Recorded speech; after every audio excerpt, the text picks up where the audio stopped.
স্বাগত সান্ধ্যবাজারে পুরো আয়োজনের সঙ্গে আছে আমি উজ্জ্বল হাফিজ এবং আমি নাহিদা মিতু।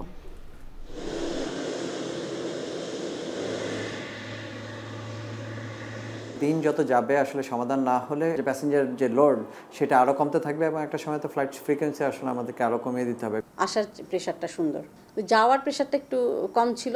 এটা আরো কিছুদিন অবজার্ভ করার পরে আমাদের ম্যানেজমেন্ট ডিসিশন নেবে। যাত্রী না থাকলে ভাড়া কমিয়ে লাভ কি, তো সেই বিবেচনায় আমরা দেখলাম যে একেবারেই পারা যাচ্ছে না চালানো, তখনই বাধ্য হয়ে আমরা বন্ধ রেখেছি। উজ্জ্বল, ছাত্র জনতার গণঅভ্যুত্থানের পর থেকেই সংকটে পড়েছে বাংলাদেশ ভারত আকাশপথে যোগাযোগ এবং যাত্রী কমায় বন্ধের মুখে বিমানের চেন্নাই দিল্লি কলকাতা রুটের ফ্লাইট, পাশাপাশি ভিসা জটিলতায় স্থায়ীভাবেও ফ্লাইট বন্ধের শঙ্কা রয়েছে। সান্ধ্যবাজারে নিয়ে থাকছে সবশেষ।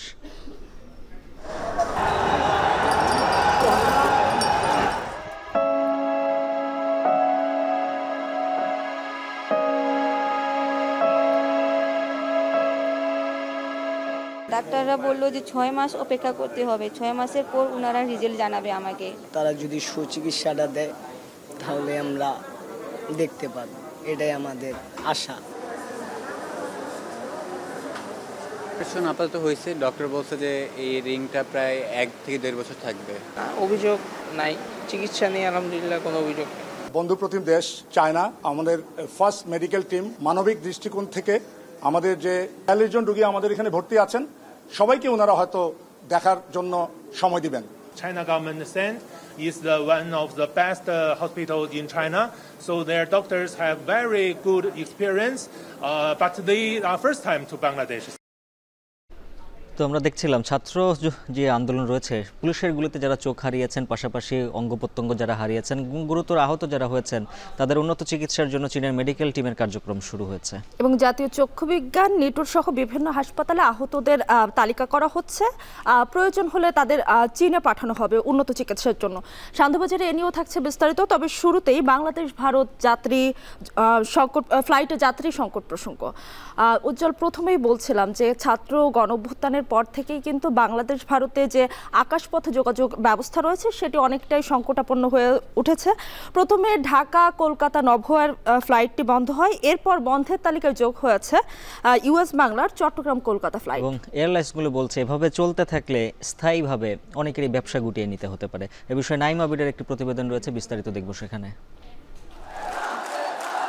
ছাত্র জনতার গণঅভ্যুত্থানে গত 5 আগস্ট শেখ হাসিনার পতনের একদিন পর বাংলাদেশে ভারতের ভিসা সেন্টারগুলো বন্ধ ঘোষণা করা হয়। এর ঠিক 4 দিন পর 11ই আগস্ট সেন্টারগুলো খুলে দেওয়া হয়। সেন্টার খুললেও আগের আবেদনের ভিসা ডেলিভারি নেওয়া হচ্ছে না নতুন কোনো আবেদন।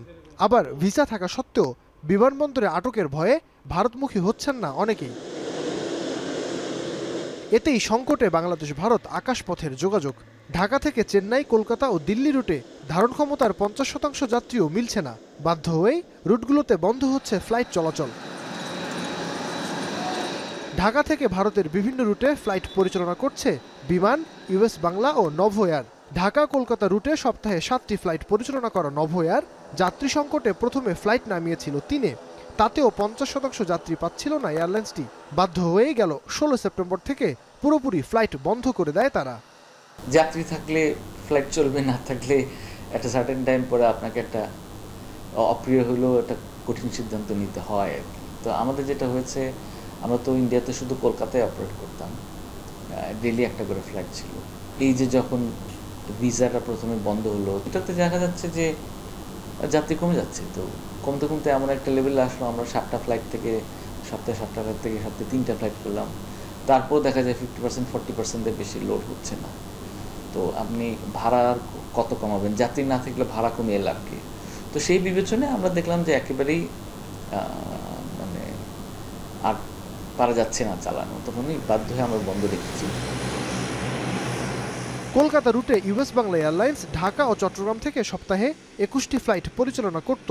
যাত্রী সংকটে এই এয়ারলাইন্সটিও চট্টগ্রাম কলকাতা ফ্লাইট বন্ধ করেছে। আর চেন্নাই রুটে সপ্তাহে 11টি ফ্লাইট থেকে কমে দাঁড়িয়েছে 5-এ। আগে যেখানে অলমোস্ট 11টা ফ্লাইটে প্যাসেঞ্জার লোড ছিল নিয়ারলি মোর দেন আসলে 90%, সেখানে আমি বলবো যে এখন 5টা ফ্লাইট অপারেট করার পরে সেটা লোড ফ্যাক্টর চলে আসতেছে নিয়ারলি 50 to 60%। মানে এইটার দিন যত যাবে আসলে সমাধান না হলে এই লোড মানে আমি বলবো যে প্যাসেঞ্জার যে লোড সেটা আরও কমতে থাকবে এবং একটা সময় তো ফ্লাইট ফ্রিকোয়েন্সি আসলে আমাদেরকে আরও কমিয়ে দিতে হবে, বিকজ যে আমাদের যে অপারেশন কস্ট আছে সেটা তো অ্যাটলিস্ট মানে যতক্ষণ পর্যন্ত মিনিমাইজ না করা যাবে ততক্ষণ পর্যন্ত আসলে আমাদের এই রুটটাকে সাস্টেন করাটা টাফ হয়ে যাবে। চাপে পড়েছে রাষ্ট্রীয় পতাকাবাহী বিমান বাংলাদেশ এয়ারলাইন্সও। আগে কলকাতা রুটে সপ্তাহে 14টি ফ্লাইট পরিচালনা করত বিমান, এখন সেই সংখ্যা নেমেছে 7-এ। এছাড়া কমেছে চেন্নাই ও দিল্লি রুটের ফ্লাইট সংখ্যা। ফ্লাইট কমিয়েও কাঙ্ক্ষিত যাত্রী মিলছে না তাদের। তো আমাদের হচ্ছে কি অনেক প্রথম থেকে আসার এটা কিন্তু আমাদের ফুল ফ্লাইট আসতেছে, আসার প্রেশারটা সুন্দর, যাওয়ার প্রেশারটা একটু কম ছিল, 30% to 40-45 এরকম ছিল। এটা আস্তে আস্তে একটু বাড়ছে, তো এটা আরও কিছুদিন আমরা অবজার্ভ করব। অবজার্ভ করার পরে আমাদের ম্যানেজমেন্ট ডিসিশন নেবে যে বলবে কিনা গভর্নমেন্টকে। এয়ারলাইন্সগুলো বলছে ভিসা জটিলতা এমন দীর্ঘসূত্রতা চলতে থাকলে এই রুটগুলো থেকে স্থায়ীভাবে ব্যবসা গুটিয়ে বিকল্প রুট খুঁজতে হবে তাদের। নাইম আবির, এখন, ঢাকা। বৈষম্য বিরোধী ছাত্র আন্দোলনে গুরুতর আহতদের উন্নত চিকিৎসা দেওয়া শুরু করেছেন চীনের জরুরি মেডিকেল টিম।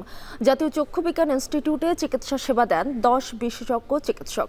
পরে চায়না দূতাবাসের কাউন্সিলর লি শাওপেং জানান, অন্তর্বর্তী সরকারের আহ্বানে গুরুতর আহতদের সর্বোচ্চ সেবা দিতে চিকিৎসকরা ঢাকায় এসেছেন।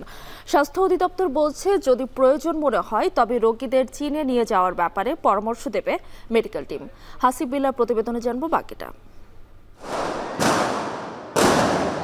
বৈষম্যহীন বাংলাদেশ দেখতে চাওয়ার অপরাধে হারিয়ে গেছে দৃষ্টিশক্তি।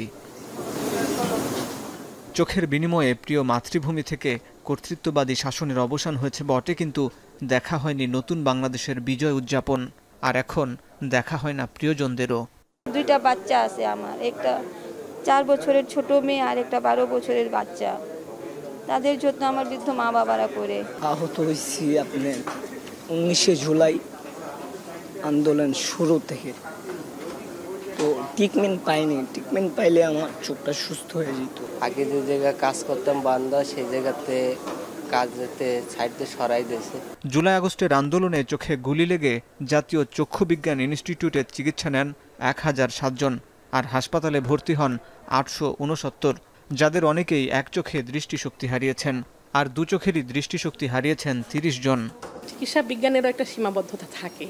চোখের ভিতরে বুলেট ঢুকে যাওয়ার কারণে তার পেনিট্রেটিং কর্নিয়াল ইনজুরি অথবা স্ক্লেরাল ইনজুরি হয়েছে, তার রাপচার গ্লোব হয়েছে, সেই চোখটাকে আমরা প্রাইমারি রিপেয়ার করেছি। একটা চোখে যখন বুলেট ঢোকে তাহলে তখন হচ্ছে সেই চোখটা কখনো আগের অবস্থায় ফেরত আসতে পারে না। ছাত্র জনতার অভ্যুত্থানে গুরুতর আহত ব্যক্তিদের উন্নত চিকিৎসা সেবা দিতে চীন থেকে আসেন 10 সদস্যের বিশেষজ্ঞ চিকিৎসক দল। সোমবার সকালে গুরুতর 30 জন রোগীকে সরেজমিনে পর্যবেক্ষণ করেন চীনের বিশেষজ্ঞ চিকিৎসকরা।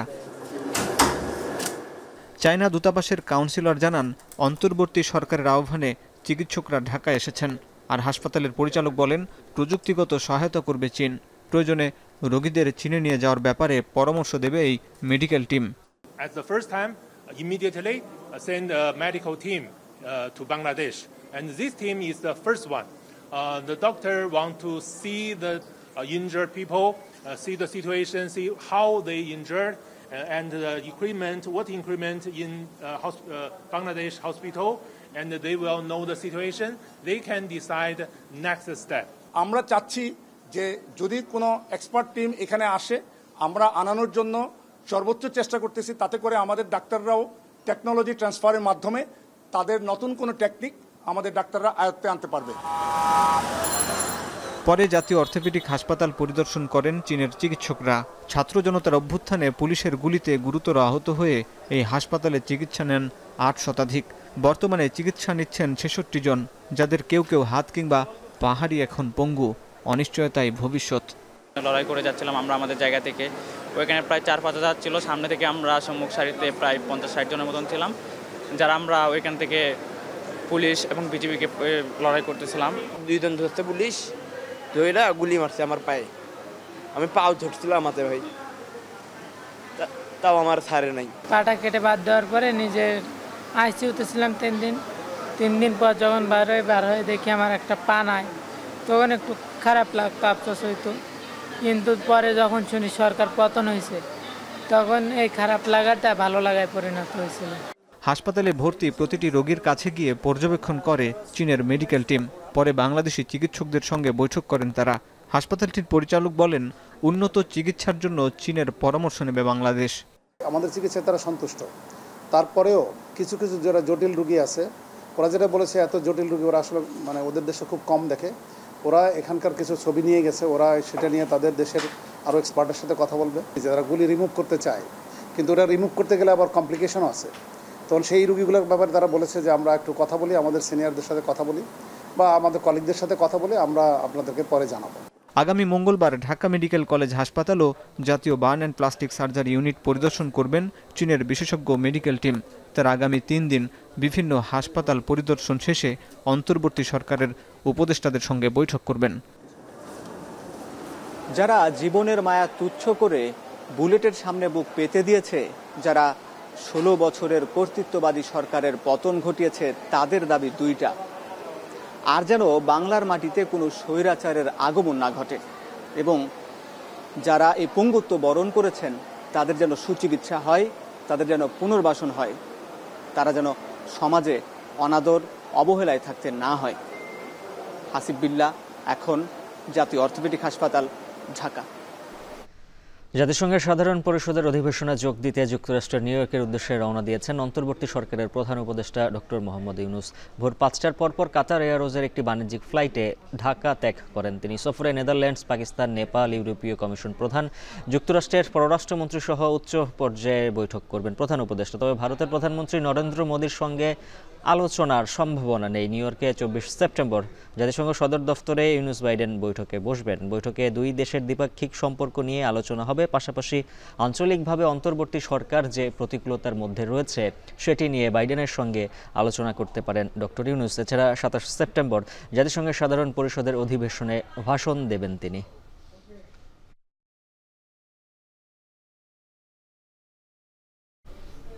উজ্জ্বল, জাতিসংঘের সাধারণ অধিবেশনে ৭৯তম আসরে যোগ দিতে দেশের বিভিন্ন রাষ্ট্রপ্রধানরা নিউ ইয়র্ক আসতে শুরু করেছেন এবং এখানে বৈশ্বিক অস্থিরতা, অভ্যন্তরীণ রাজনৈতিক, অর্থনৈতিক সংকট সহ বিভিন্ন বিষয়ে আলোচনা হতে পারে, পাশাপাশি সমস্যা সমাধানের পথ উঠে আসতে পারে এই আলোচনায়। এবং অন্যান্য বারের চেয়ে এবারের এই সম্মেলনকে বাংলাদেশের জন্য বেশি গুরুত্ব দিচ্ছেন বিশেষজ্ঞরা। এ নিয়ে মাহমুদ রাকিবের প্রতিবেদন রয়েছে, দেখব বিস্তারিত। রাত পোহালে জাতিসংঘে শুরু হতে যাচ্ছে বিশ্ব নেতাদের মিলন মেলার মূল পর্ব, যেখানে রাজনৈতিক সংকট, বিশ্ব অস্থিরতা, অর্থনৈতিক মন্দা ও পরিবেশের নানা বিষয়ের সমাধানে চলবে বাক বিতণ্ডা। অংশ নেবে জাতিসংঘের তালিকাভুক্ত প্রায় 1.5 শতাধিক দেশ। তাই নিউ ইয়র্কে আসতে শুরু করেছেন বিভিন্ন দেশের সরকার প্রধানরা। এজন্য নিউ ইয়র্কের পুরো ম্যানহাটন এলাকা নিরাপত্তার চাদরে ঢেকে ফেলেছে নিউ ইয়র্ক পুলিশ। ভিতরে সমাধানের আলোচনা চললে বিভিন্ন দেশের নাগরিকরা সদর দফতরের সামনে চালিয়ে যাচ্ছেন প্রতিবাদও। মূল অধিবেশন শুরু না হলেও পরাশক্তির দেশ ভারতের প্রধানমন্ত্রী যুক্তরাষ্ট্রের প্রেসিডেন্টের সাথে ইতিমধ্যেই বৈঠক সেরেছেন, যেখানে ভারতের প্রধানমন্ত্রী নরেন্দ্র মোদী বাংলাদেশের বর্তমান রাজনৈতিক পরিস্থিতির বিষয়টিও তুলে ধরেছেন। এমন পরিস্থিতিতে বাংলাদেশের প্রধান উপদেষ্টা ডক্টর মোহাম্মদ ইউনূস জাতিসংঘের সাধারণ অধিবেশনে যোগ দেবেন, পাশাপাশি যুক্তরাষ্ট্রের প্রেসিডেন্টের সাথে দ্বিপাক্ষিক বৈঠক করার কথা রয়েছে তার। এছাড়া ধারণা করা হচ্ছে জাতিসংঘের ভাষণে বাংলাদেশে গত 16 বছরে আওয়ামী লীগ সরকারের দুঃশাসনের চিত্র তুলে ধরবেন প্রধান উপদেষ্টা। এছাড়া জো বাইডেনের সাথে বৈঠকে ভারতের সাথে সম্পর্কের বিষয়টিও উঠে আসতে পারে বলে মনে করছেন বিশ্লেষকরা। তারা বলছেন, বর্তমান রাজনৈতিক প্রেক্ষাপটে জো বাইডেন আর ডক্টর মোহাম্মদ ইউনূসের বৈঠকটি বাংলাদেশের জন্য বেশ গুরুত্বপূর্ণ। আমাদের একটি দৃষ্টি রয়েছে আগামীকালকে। আমরা শুনেছি, প্রবাসী সাংবাদিক হিসাবে আমরা যতদূর জেনেছি, যে নরেন্দ্র মোদীর সঙ্গে তো হয়েছে, আগামীকালকে আমাদের যে অন্তর্বর্তী সরকার প্রধান ডক্টর মোহাম্মদ ইউনূস, ওনার সঙ্গে একটি দ্বিপাক্ষিক বৈঠকের একটি সম্ভাবনা তৈরি হয়েছে।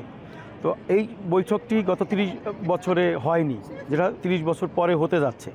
আর আরেকটি গুরুত্বপূর্ণ বিষয়, যেহেতু শেখ হাসিনা ভারতে অবস্থান করছেন এবং নানা টানাপোড়েন চলছে, সেই বিষয়টি নিয়ে হয়তো প্রসঙ্গ উঠতে পারে। আমরা যতদূর জেনেছি যে বাংলাদেশের প্রসঙ্গ গতকাল নরেন্দ্র মোদীর সঙ্গে বৈঠকে হয়েছিল।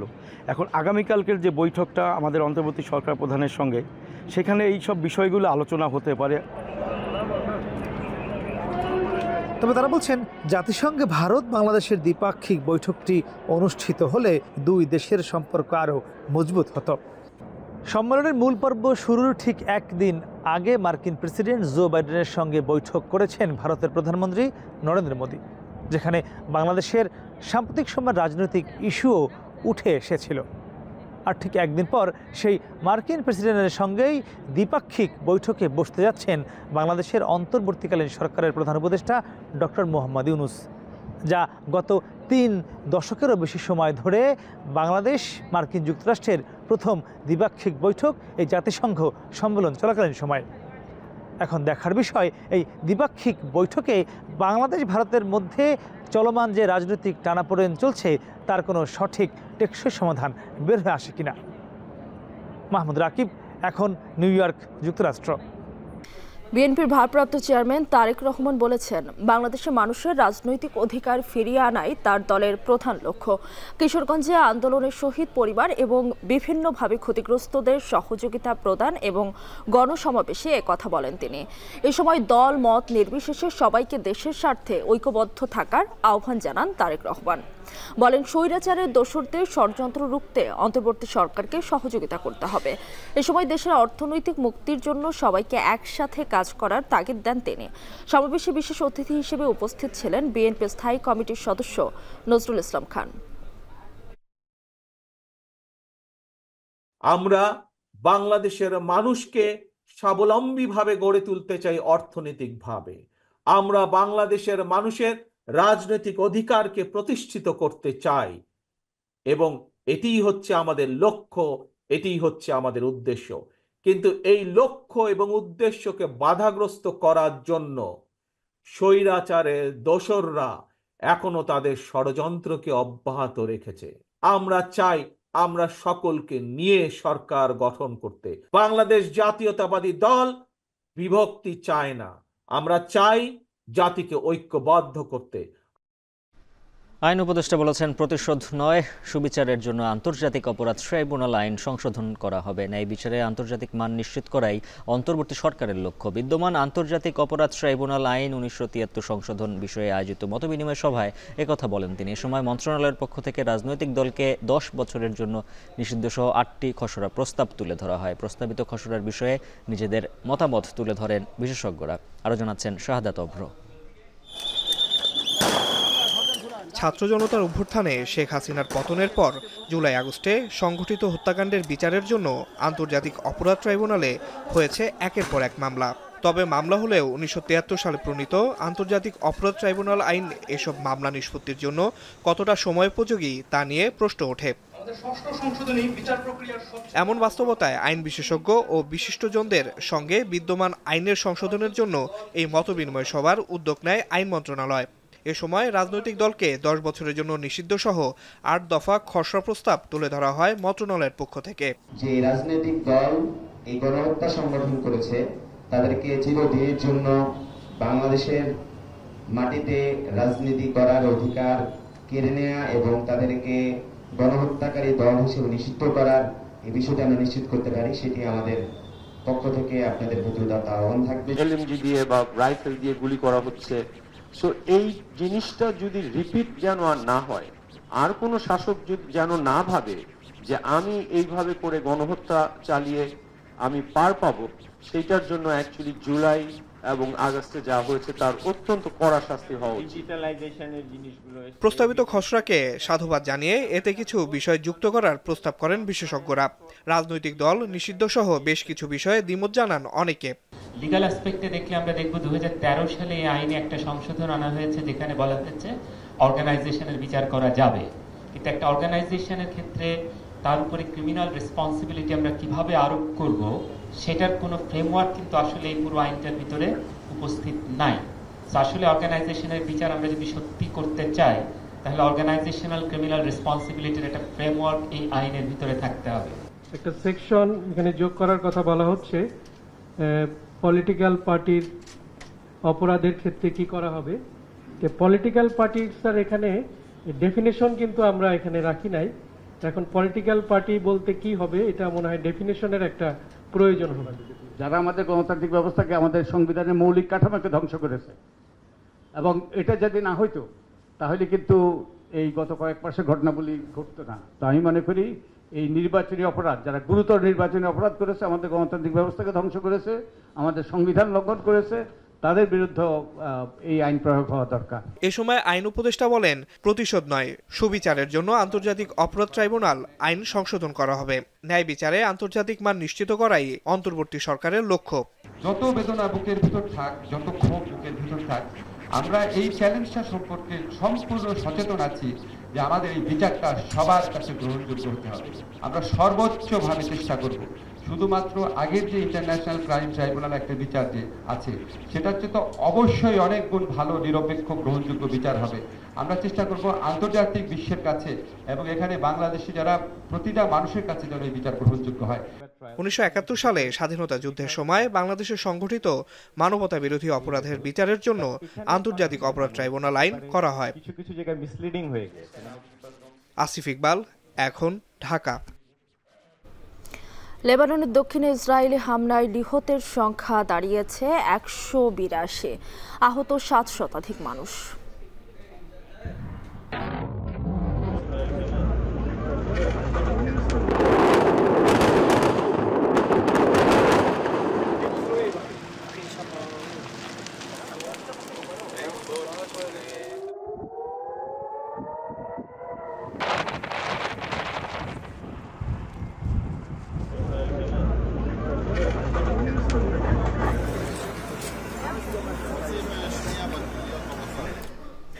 সংবাদের শেষ অংশে নিয়ে থাকছে বিস্তারিত, তবে তার আগে শান্তবাজারে নিচ্ছে ছোট্ট একটা বিরতি।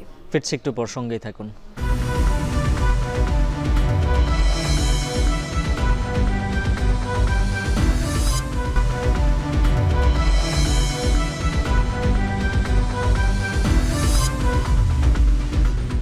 ফিরে এলাম বিরতির পর। দেখছেন শান্তবাজার। বিভিন্ন ব্যাংক থেকে খেলাপি ঋণের অর্ধেকে কয়েকজনের কাছে রয়েছে বলে জানিয়েছেন বাংলাদেশ ব্যাংকের গভর্নর আহসান এইস মনসুর। বড় অর্থ লোপাটের বিষয়গুলো আগে ধরা হবে বলে জানিয়েছেন তিনি। এদিকে এই সপ্তাহে নীতি সুদ হার আবারও বাড়বে বলে জানান গভর্নর। কিছু ইন্টারন্যাশনাল এক্সপার্ট এনে আমাদের এই টাস্কফোর্সের সাথে এবং বাংলাদেশ ব্যাংকের যে কর্মকর্তারা আছেন, যারা অডিট করেন, ইন্সপেকশন করেন, তাদেরকে নিয়ে এবং কিছু অডিট ফার্ম হায়ার করে 3টে ব্যাংকে প্রথমে আমরা শুরু করব। 3টে ব্যাংক শেষ করার পরে আবার 3টে ধরবো। এইভাবে আমরা এই 9টা ব্যাংকে আমরা অ্যাসেস করব। আমরা চাচ্ছি যে যারা একটু বড় কেসগুলোকে আগে অ্যাড্রেস করার জন্য, আর সিস্টেমিক ইমপ্রুভমেন্ট করতে হবে ছোট কেসগুলোকে ঠিক করার জন্য। বেসরকারি 9 বাণিজ্যিক ব্যাংকের চলতি হিসাবের ঘাটতির পরিমাণ 18,000 কোটি টাকায় দাঁড়িয়েছে। এর মধ্যে এস আলমের নিয়ন্ত্রণাধীন ব্যাংকগুলোর পরিস্থিতি সবচেয়ে নাজুক। এসব ব্যাংক উঠে দাঁড়াতে সহায়তা ছাড়াও কঠোর নজরদারিতে থাকবে বলে জানিয়েছে বাংলাদেশ ব্যাংক। আরও জানাচ্ছেন সেলিয়া সুলতানা। ব্যাংক খাতের বিস্ফোর হয়ে থাকা এস আলমের নিয়ন্ত্রণাধীন ব্যাংকগুলো আগে থেকেই তারল্য সংকটে ধুঁকছিল। আমানতের বিপরীতে কেন্দ্রীয় ব্যাংকের চলতি হিসেবে যে অর্থ রাখতে হয় সেটি রাখতে পারছিল না ব্যাংকগুলো। মূলত এই হিসেবটি ব্যাংকের সম্পদ হিসেবেও বিবেচিত হয়। যদি কোনো ব্যাংক আমানত ফেরত দিতে না পারে, এই অর্থ ব্যবহৃত হয় সংকট উত্তরণে। কিন্তু গত 2 বছরে কোনো গ্যারান্টি অর্থই রাখতে পারছে না ব্যাংকগুলো। উল্টো বিগত গভর্নর রৌফ তালুকদারের সময় বিপুল পরিমাণ টাকা ছাপিয়ে দিলেও কোনো ইতিবাচক ফল মেলেনি। বাংলাদেশ ব্যাংকের সর্বশেষ তথ্য বলছে বেসরকারি 9 বাণিজ্যিক ব্যাংকের চলতি হিসেবের ঘাটতি 18,000 কোটি টাকায় দাঁড়িয়েছে।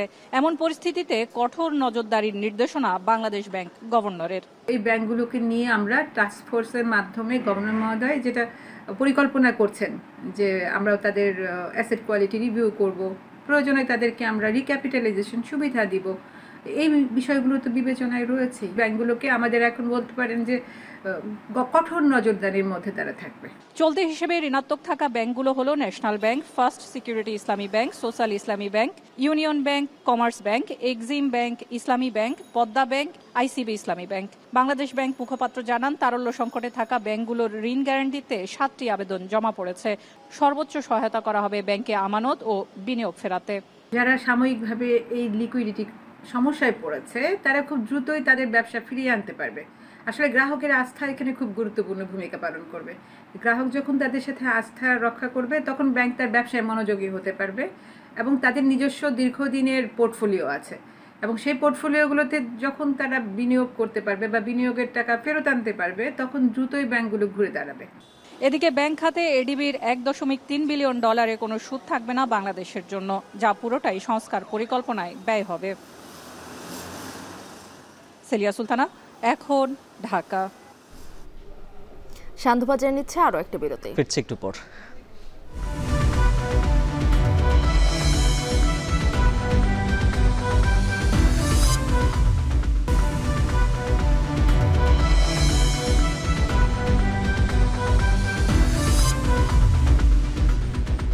ফিরে এলাম বিরতির পর।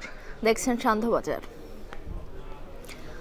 দেশে আয়কর দিচ্ছেন সক্ষম ব্যক্তির 1/3। সবাইকে করের আওতায় আনার পাশাপাশি কঠোর ব্যবস্থা নেওয়া হবে কর ফাঁকি রোধেও। রাজস্ব আহরণ কার্যক্রমে গতি আনতে অনলাইন ব্যবস্থাপনার উন্নতি ও করদাতাদের প্রতি যথেষ্ট আন্তরিক অন্তর্বর্তী সরকার। বিস্তারিত মাজহার মাহবুবের প্রতিবেদনে। 2023-24 অর্থবছরে রাজস্ব আহরণে প্রায় 40,000 কোটি টাকা ঘাটতি ছিল এনবিআরের। চলতি অর্থবছরে 4,80,000 কোটি টাকার বড় লক্ষ্যমাত্রা পেয়েছে সংস্থাটি। এর মধ্যে আয়কর থেকে তুলতে হবে 1,77,600 কোটি টাকা। সরকার পতনের সঙ্গে এর মধ্যে পরিবর্তন হয়েছে এনবিআরের চেয়ারম্যানও। এনবিআর বলছে এখন পর্যন্ত প্রথম মাস জুলাইয়ের হিসাব করেছে তারা।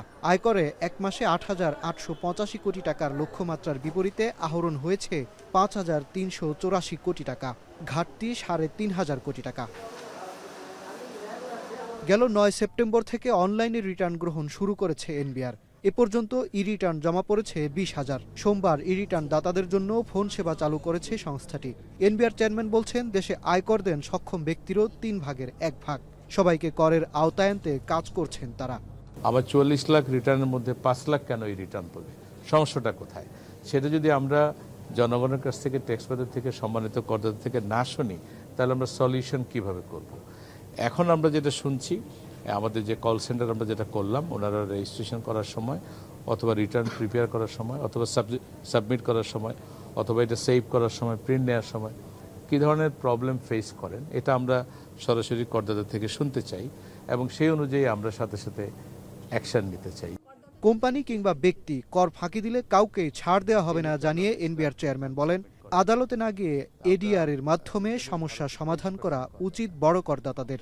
যারা কর ফাঁকি দিয়েছে তাদের এই কর ফাঁকিটা আমরা ট্রেস করব, আইনানুগ কার্যক্রম গ্রহণ করব এবং গভর্নমেন্ট এক্সচেকারে এই রেভিনিউটা আমরা নিয়ে আসবো। করদাতারা যদি মনে করেন যে আমার দীর্ঘসূত্রিতা আদালতে গিয়ে এই ঝামেলা করার চেয়ে বরং আমার এডিআর এর মাধ্যমে সেটেলমেন্ট করা সমীচীন হবে, এটা ওনার জন্য ভালো হবে। ইউরোপীয় ইউনিয়নের পাবলিক ফিনান্সিয়াল ম্যানেজমেন্ট প্রোগ্রামের অংশ হিসেবে সার্ভিস সেন্টার চালু করল এনবিআর এর আয়কর বিভাগ। মাজহার মাহবুব, এখন, ঢাকা।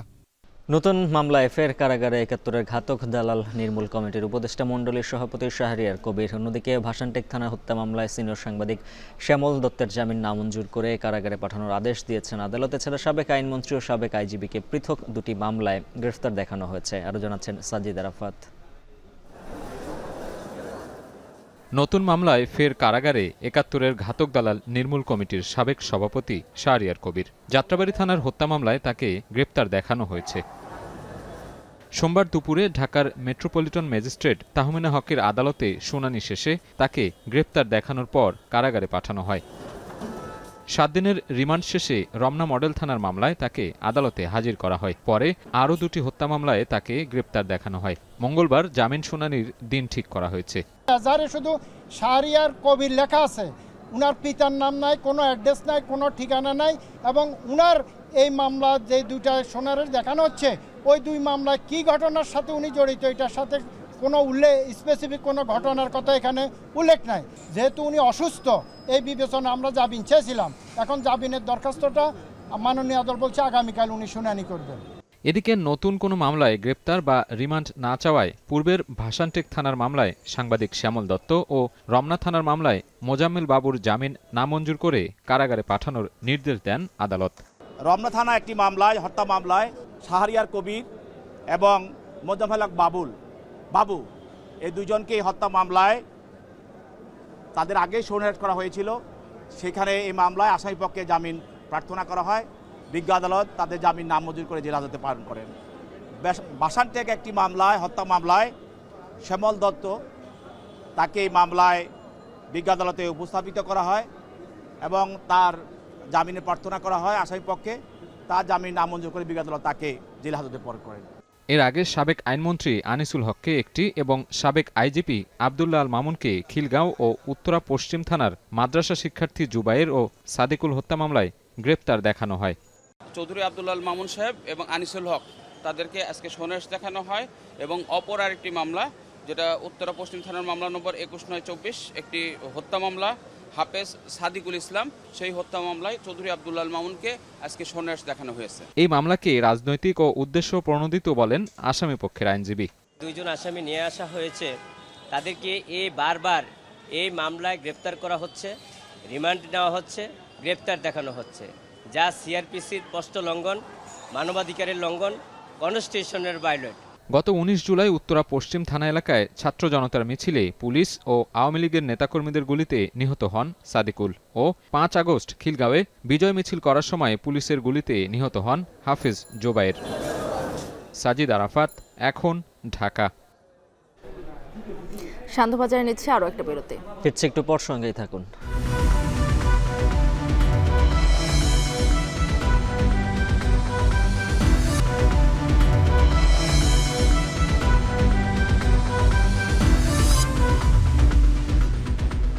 ফিরে এলাম বিরতির পর। দেখছেন শান্তবাজার। লেবাননের দক্ষিণে বিভিন্ন শহর ও গ্রামে ইসরায়েলের দফায় দফায় হামলায় নিহতের সংখ্যা বেড়ে দাঁড়িয়েছে ১৮২ জনে। আহত ৭ শতাধিক মানুষ। হতাহতদের মধ্যে আছেন নারী, শিশু আর চিকিৎসকরাও। বিমান ও রকেট দিয়ে পাল্টাপাল্টি হামলা, উত্তেজনার মধ্যেই সীমান্ত এলাকায় চলছে ইসরায়েল হিজবুল্লাহর গোলাগুলিও। অধিকৃত গোলান মালভূমিতে টহল ও নজরদারিও বাড়িয়েছে ইসরায়েল। বাড়ানো হচ্ছে ট্যাঙ্ক ও সজোয়া যানের মজুত। উত্তর সীমান্ত পুরোপুরি নিরাপদ না হওয়া পর্যন্ত লেবাননে হামলা চালানোর হুঁশিয়ারি দিয়েছেন প্রতিরক্ষা মন্ত্রী ইয়োভ গ্যালান্ট। বিস্তারিত জানাচ্ছেন তৌহিদুর রহমান। লেবাননের বৈরুত সহ দেশটির দক্ষিণাঞ্চলে ইসরায়েলের ধ্বংসাত্মক বিমান হামলার উচিত জবাব দিতে বৃষ্টির মতো রকেট ছুটছে হিজবুল্লাহ। এতে ব্যাপক ক্ষয়ক্ষতির মুখে পড়েছে ইসরায়েলের উত্তরাঞ্চল। সবচেয়ে খারাপ অবস্থা কিরিয়াত বিয়ালিক ও সুর শালোম এলাকার।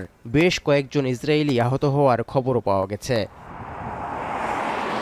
বিমান ও রকেট দিয়ে পাল্টাপাল্টি হামলা উত্তেজনার মধ্যেই এবার ইসরায়েল হিজবুল্লাহর গোলাগুলিতে কাঁপছে সীমান্ত এলাকা। রোববার থেকে আন্তঃসীমান্ত গোলাগুলি শুরু হওয়ায় ইসরায়েলের উত্তর সীমান্ত এবং অধিকৃত গোলান মালভূমিতে টহল ও নজরদারি বাড়িয়েছে ইসরায়েল। এই অবস্থায় এসব এলাকায় ট্যাঙ্ক ও সাজোয়াজানের মজুত বাড়াচ্ছে দখলদাররা। এর মধ্যেই প্রধানমন্ত্রী বেনিয়ামিন নেতানিয়াহু বলেছেন, ইসরায়েল হিজবুল্লাহকে এমনভাবে আঘাত করেছে যা কখনো কল্পনাও করেনি তারা। בימים האחרונים אנחנו הנחתנו על חיזבאללה רצף של מכות שהוא לא דמיין. ואם חיזבאללה לא הבין את המסר, אני מבטיח לכם, הוא יבין את המסר. চলমান উত্তেজনার মধ্যেই হামলার তীব্রতা আরও বাড়িয়েছে ইসরায়েল। একই সঙ্গে হিজবুল্লাহর সামরিক স্থাপনাগুলোর আশপাশে থাকা বাসিন্দাদের সতর্ক করে দ্রুত ওইসব এলাকা ছাড়ার আহ্বানও জানানো হয়েছে। הפגיעה של צה"ל בשרשרת הפיקוד של חיזבאללה היא מסר ברור לארגון חיזבאללה, היא פוגעת בו קשה, והיא גם מסר למזרח התיכון כולו, ואפילו יותר מכך. That Hezbollah was preparing to fire towards Israeli territory. We began striking terrorist targets throughout Lebanon. The Hezbollah terrorist organization has been continuously launching attacks on Israeli civilians and has no plans to stop.